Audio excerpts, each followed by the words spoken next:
Hey everyone, in this video, I'll show you how to buy XRP on Trust Wallet step by step.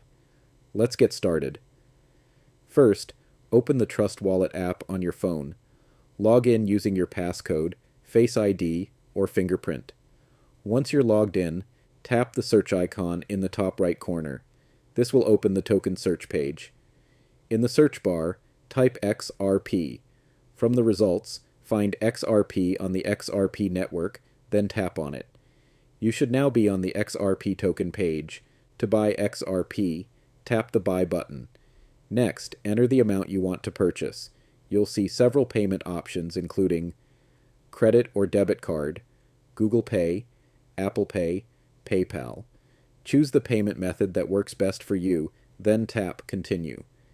You'll be redirected to a cryptocurrency provider where you'll review your payment details and complete the transaction. Once the payment is successful, your XRP will be added to your Trust Wallet balance and ready to use. And that's it. You've successfully bought XRP on Trust Wallet. If this video helped you, don't forget to like, subscribe, and turn on notifications for more quick and easy crypto tutorials. Thanks for watching, and I'll see you in the next one.